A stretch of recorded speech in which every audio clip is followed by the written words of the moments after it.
Hello, the CEO of Weisenbach Investments, and I am going to do a market review here. So let me just break this chart off for you guys.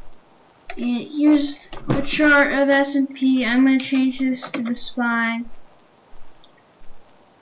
Okay, here's a SPY. So lately we've broken down almost 10% from this high here.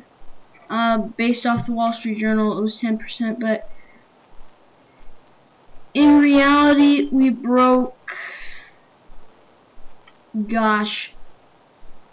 13 points or so.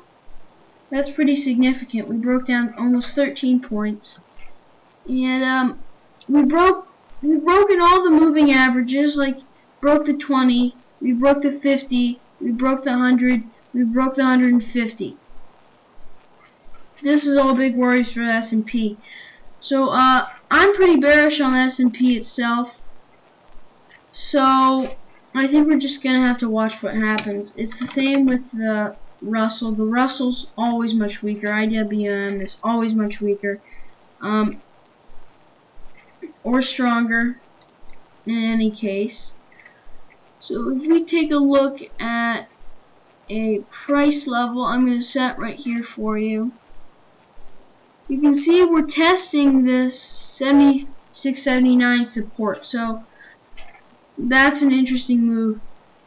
Let's take a look at the QQQs, triple Qs. Same thing. We're testing a pretty important support level right here at the 62 level. We're about 3 cents away from it. So if we just have to break down 3 cents more. As you can see, the Russell's performing pretty badly. The S&P's performing pretty badly. And then Q is everything is performing pretty badly. So we'll just have to continue watching that. Let's move on to GLD, and this is the ETF for gold. Gold's been rising. It bounced off this support here. I recommended gold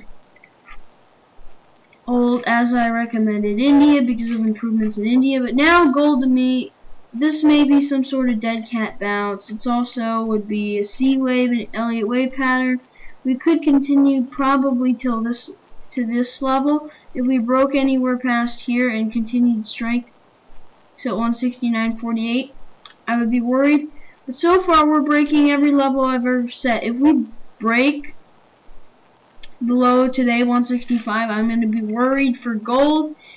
And gold's breaking down as anything else is breaking down as the dollar continues to rise. Now, I'm just going to look at the pure dollar itself right here. And as you can see, the dollar has been just shooting up.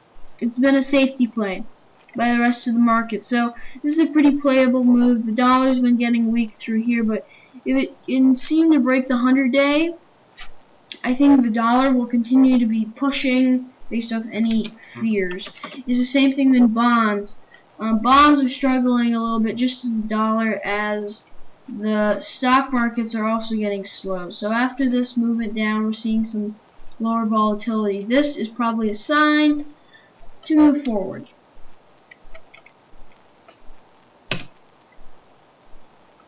And let's look at some global markets right here.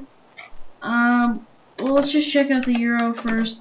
Euro has been struggling, a slight recovery, but I'm still pretty bearish on the euro, especially if the stock market continues to have worries about anything involving the euro. Obviously, the United Kingdom is breaking down along with the euro. You know, bad issues. Japanese yen. Japan's hasn't done a thing. I recommended buying Japan as kind of a short-term trade down here, just due to some recovery in the price. Stocks were real cheap. I thought you could probably expect a little bit of a recovery. I didn't want to hold it for any long because economics in Japan just continued to get worse and worse. So as the fundamentals get worse and worse, prices get worse and worse, and the bearishness continues. If we just take a look at emerging markets have been struggling just as things like Japan have. You can see there we came off this 42 level. I think we can continue to fall, especially if stocks overall struggle. We look at high yield bonds. High yield bonds are selling off because of the safety play. If stocks continue to sell off, I would short high yield bonds due to a move into safer assets. Always happens when stock markets go down. Australia, I would sell off Australia as it's just doing badly with the rest of the world. Canada, I'm selling Canada. They're pretty correlated to the FTSE, it looks like. Hong Kong, I would be selling Hong Kong.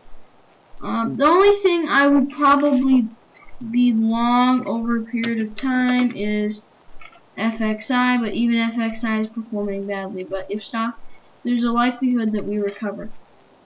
Another individual stock I would like to mention is Transocean. Here's the worry about it. It's broken down, but if stocks perform well, we have this great earnings report. I think we can take a bounce up just to recover. My level that I've set is right at the earnings level is 47. We were up 1.25, another place for the market to buy, and overall in the day we are unchanged.